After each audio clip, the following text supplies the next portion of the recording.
Welcome back to The Big Show. It's Alex Belfield talking to my favourite people, and everybody knows I love Beverley Callard. How are you? Oh, I'm very good indeed, thank you. Very good. How are you? I'm tremendous, and what I love about you is, of course, Coronation Street, where we see you week in and week out, and you look glamorous and you look gorgeous, and you always have that star-shaped necklace on. Do they ever give you anything other than that star-shaped necklace? Oh, gosh. Liz has had that for about 15 years, and it's been repaired 3 times. But it's sort of Liz's, that's the Liz necklace. And I get, you would not believe it, Alex, I get so many letters of people saying, where did you get it from? And I've no idea where they got it from, it's so old.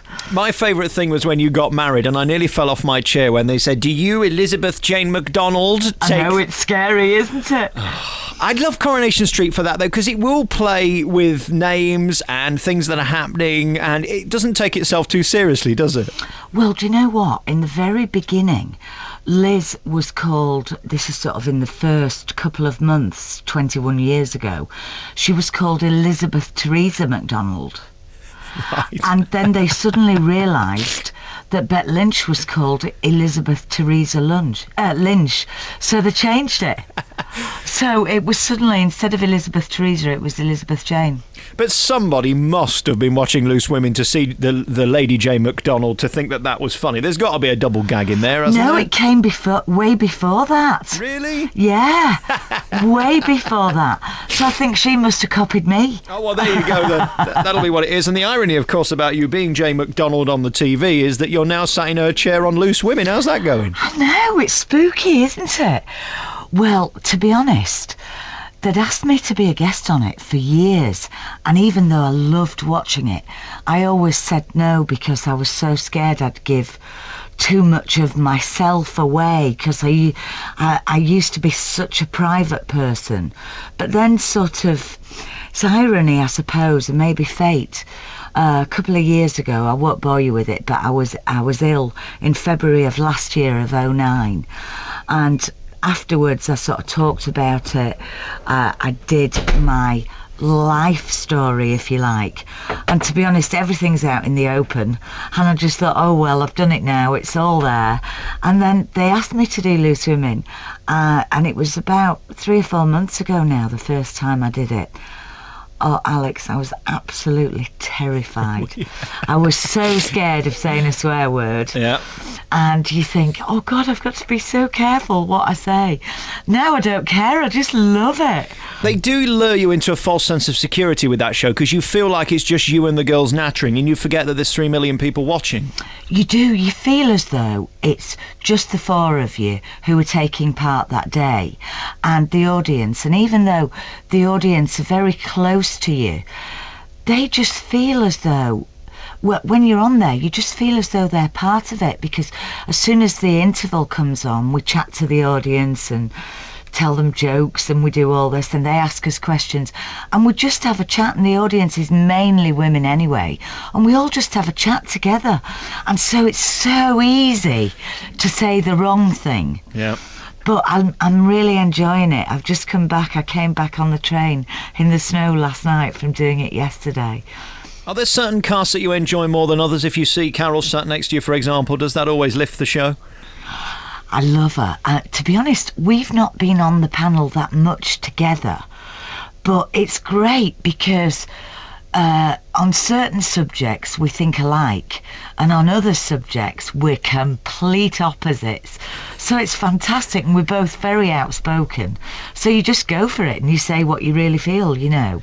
And what about the stars that come on the show when they know who you are? Does that ever become normal? It's amazing, and they all go, oh, thank you so much for being so kind to us. And it's for me, it's really strange, because as an actor, normally you get handed your pages of script or your play, and you just memorise it and do your best to turn those pages into a different person. But being Beverley, at first it was quite scary, but now when the guests come on, you're so aware that they're quite nervous, because there's these 4, whichever 4 it is. I think there's a team of quite a lot of Loose Women. You know, it's never it's very rarely the same panel 2 days running. But you know, they're quite formidable women and they're very strong and feisty. But all the guests love it. They really enjoy it. Have you had one of those Colleen Nolan moments that she always tells me about when she comes off air and there's 17,000 texts waiting for her? Oh, yes. Oh, yes, indeed. The day before yesterday, we had quite a deep discussion as to whether women should be on the front line in the services. And that was quite heavy going. Everyone disagreed with me. But you've just got to say what you believe. I think if you were insincere on it or being a bit phony, it would show. Yeah. You've just got to be you. I think it's like a radio show, because the fakes will be sussed within a heartbeat, because you're talking too much, too often, too regularly to keep up with your own story. If you start lying, I think they'd catch you out. Absolutely, absolutely. So what we're going to do, we're going to take a piece of music and then we're going to come back with Beverley Callard. She's got a DVD, a book, The Loose Women, anything else I can plug for you, we'll get to it next on your favourite local radio station.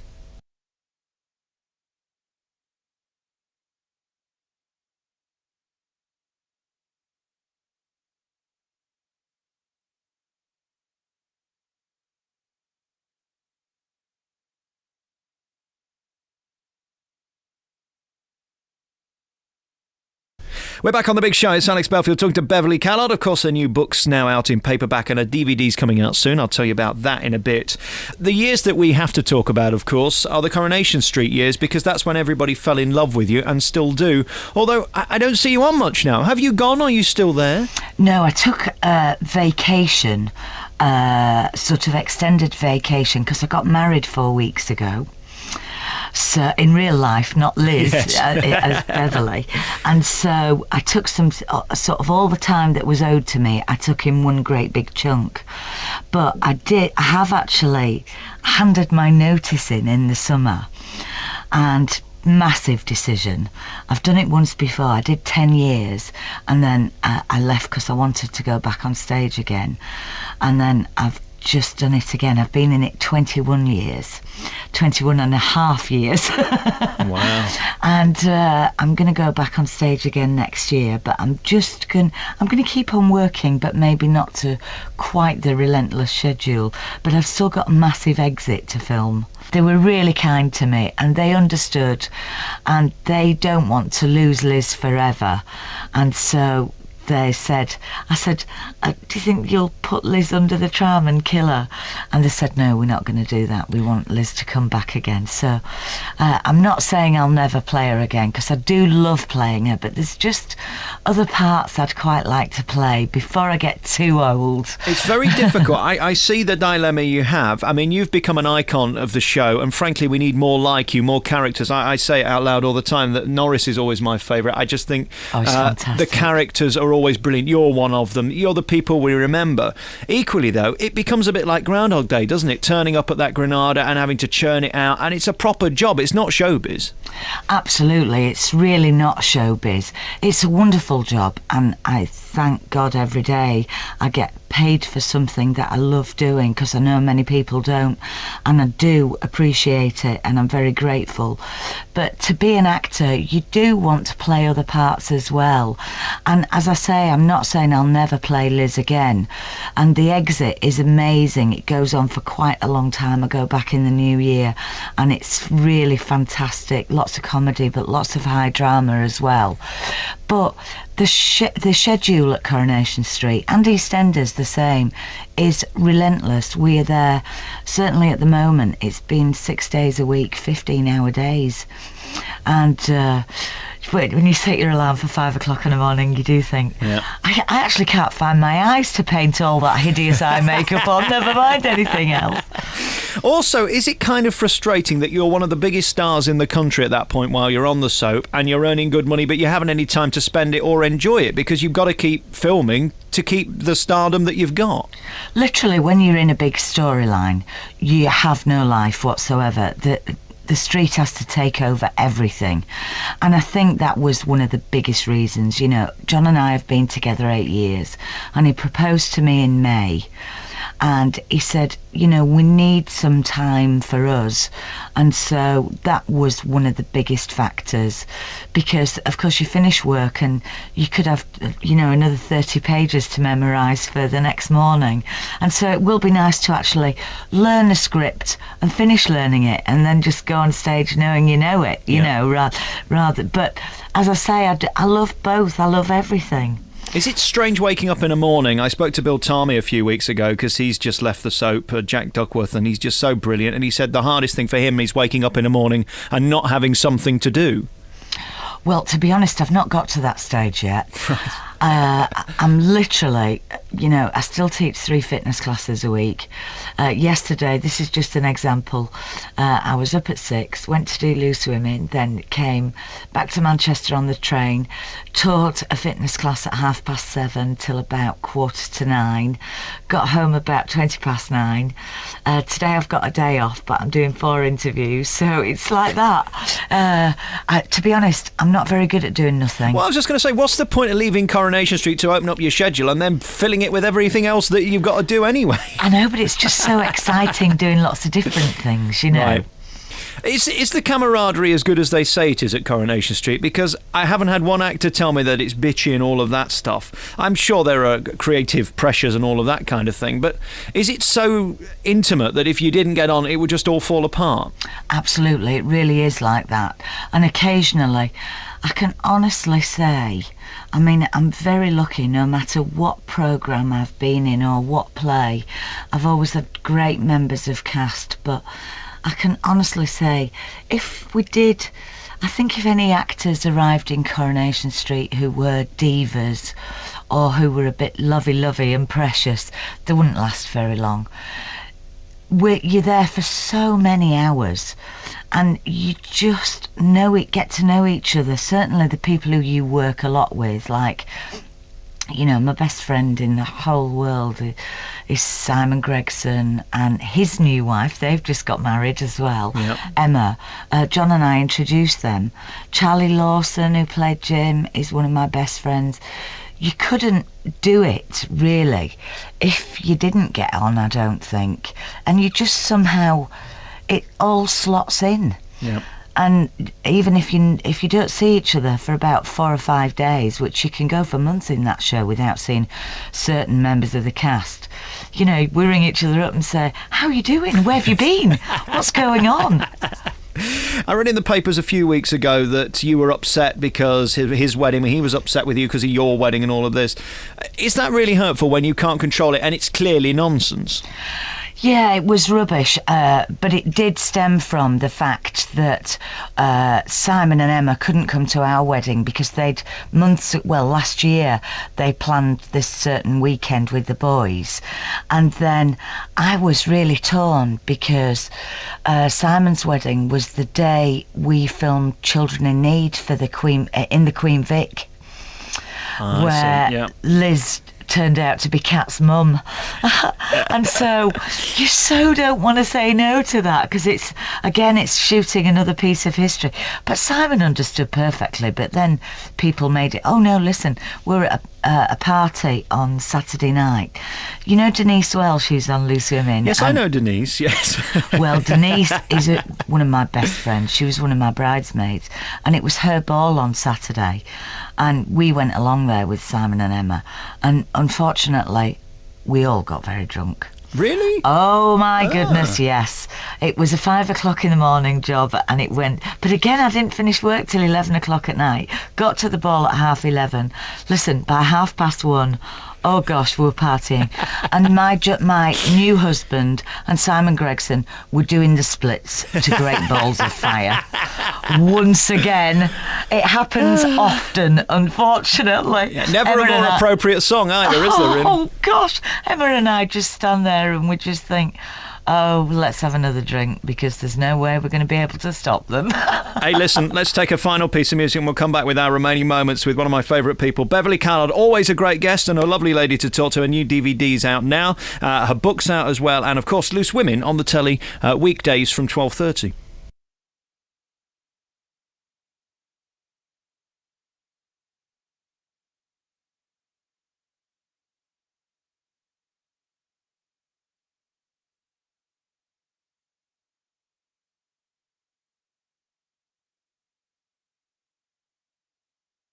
We're back with our remaining moments with Beverley Callard, the star of Coronation Street, Loose Women. She's got a DVD out and, of course, her autobiography. It's an interesting point in your life now, isn't it, where we've suddenly become interested in you more than your characters. I think we talked about this earlier with the Loose Women stuff. That's a great place to be because not many actors can be themselves. No, I'm finding it quite exhilarating, actually. It's a really special time in my life. And, when you get those days and those moments where you think, oh, I hope this doesn't stop. Everything is so good and I'm so lucky. So, yeah, I'm having a ball.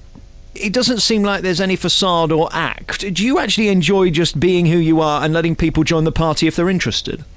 Oh gosh, not always. I mean, everybody's heard about it and I won't bore everybody, but sometimes I so don't enjoy being me. I suffered last year from very severe clinical depression, and I had to have ECT, which is electroconvulsive therapy. I had 12 sessions, and sometimes since I started to get well, I was off work for 3 months last year, and since I started to get well, I think it's difficult to put into words, and I enjoy putting it into words, but I've got nothing to hide. But sometimes I do have very low self-esteem, and I do lack confidence. But I'm not as bad as I used to be. Is that the case with most actors? Because I always think that, even in myself, the front is way bigger than the reality. Yeah, and I think actors, and, you're the same, Alex, people in our job, we tend to be quite shy, really. But we love people, and we're, fun-loving. And if you click with someone, and I think that's the joy of Loose Women, when you click and you can just sit there and have a good chat, and there's no pretense, there's no facade. I think that's when people get to know you the best, really. Of course, you're in the public eye, and it sometimes bites you in the backside. I know last year as well, which didn't help, was all those stories about your finances. Do you think the papers have a right to write that stuff, or should they mind their own business? Oh, gosh, that's a hard one. I mean, sometimes you open a paper or a magazine, because I think the magazines can be as bad now, and you can open them and think, this is just complete rubbish. But then, on the other hand, they can really help you, as well. And especially if you're working for a charity or for something like that, and you're fundraising, it can really lift the profile of something. So I think it's a double-edged sword in a way. But to be honest, you've just got to take it. And I take it better now than I used to. And since I've been ill, and because I was so honest about it, because at first I thought, I'm not going to talk about this at all. I was quite ashamed, and I felt a little embarrassed because there's such a big stigma around depression and mental illness. But I think they've been very good to me and sort of appreciated my honesty, really. I hope so, anyway. I struggle with being wronged. I don't like it when people say things about me publicly or even privately that aren't true, and I always want a right of reply, and often you don't have that. How do you stop that becoming really bitter and twisted and a very dark place? I think sometimes you can't stop that. And believe me, there are some times when I truly read something and I think, I can't wait till I meet this person. I'm going to punch the lights out, and I'm sure every person who's sort of high profile must feel that, but it just goes with the job, unfortunately. You've had such an interesting life, and of course Leeds is where it all began, and just looking through your CV, I mean, show business has really always been a part of your life in one way or another, hasn't it? Yes it has, and especially in Leeds. I think I used to be in an amateur drama group in Leeds, and my first TV job was at Yorkshire Television because the director had seen me on stage in Leeds. And, my mum was born there, I was born there, and I love Leeds. How often do you get back? Oh, I was there the week before last. My son still lives there. Well, why don't we do dinner? You must let me know when you're in town. I would love to. This is ridiculous. Why are we hanging about, Beverley? We've got so much to talk about. Absolutely. I'm having a great time. I was down with a very showbiz lady, Mel B, the other week from the Spice Girls, who was at a very posh hotel, and I brought up your name and her eyes just filled up with just such admiration. She thinks you're one of the most talented and most lovely people in show business. Again, I don't think you can be a faker for as long as you've been in the business. If there's something inherently nasty about you, I think you're going to get caught out, because you can't cover up forever, can you? Oh no, I'm sure you couldn't. And Melanie, I've known her since she was about 8 years old, and she again is a beautiful human being. She is one of God's children. She's been my daughter's best friend. They both went to school together in Leeds. They went to Intake High School in Bramley, and they do a great performing arts course there, but their education, their ordinary academic education, doesn't suffer. And Melanie is just lovely, absolutely lovely, and a very hard worker as well. And, of course, when we look at hard work, we've seen your schedule this week alone. These fitness classes are so interesting because, A, you must have better things you could do. B, you could be earning more money doing it somewhere else. This is really a passion of yours, isn't it? It is. I've taught. I used to teach in Leeds all the time at all different health clubs, but I've taught fitness for 28 years. And I've always taught at least 3 times a week, and then when I went into hospital in February of last year, I had to stop, and I'd literally got to stop for 17 months because the medication affected my balance. And gosh, I started to get fat. The lycra skirts were just getting tighter and more stretched, believe me. And I put loads of weight on, especially around my middle and everything. And then in July, they said to me, you can they changed my medication this July and said you can begin to go back to teaching again and get your stamina levels up and your fitness levels up. And so I started teaching again, and I've completely transformed myself. I'm back to how I was. I'm back to a size 8, but I've also transformed 25 real women. You know, they're not models, they're not dancers, they're all working mums. They all live in Salford, near where I live, and they've all done it. They've all thrown their old jeans away because they're all too big. Oh, I love that. I love those pictures where you show the jeans from the past and the jeans that are currently on, and they're about 10 sizes bigger than the ones you're putting in the bin. It's fantastic. It's great, isn't it? And I love it. It's just the one place where I'm not an actress, I'm not a wife, I'm not a mother, I'm not a grandma, I'm just Beverley. And the women have done amazingly well, amazing. I tend not to have people on to promote their fitness DVDs because I think mostly they're a scam. They're people who are paid I have to say, I agree with you. Yeah. I hate celebrity fitness DVDs, but yeah, and most of them, I won't name names, but what they do is they go on starvation diets and live on a radish and a lettuce leaf for 6 months and then say, look, if I did it, you can do it. That's not me. You know, I know what I'm talking about. I did all the choreography myself. We have no airbrushing whatsoever.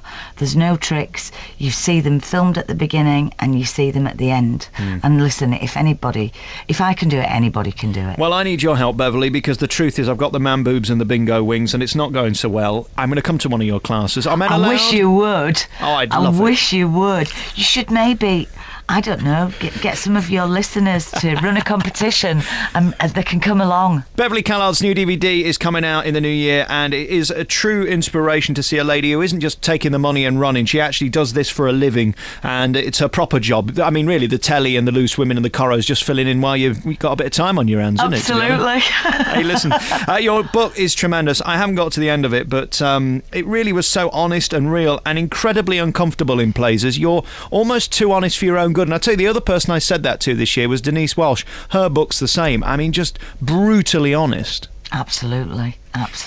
Good luck with the loose women. women. She was my bridesmaid. I know, it's in the book. Good luck with the loose women. You know I love the girls very much, so my regards to all of them. Thank you so much. And the DVD's out now, the book's out now, and we'll see you back on Coro in the new year. Stay, please don't go.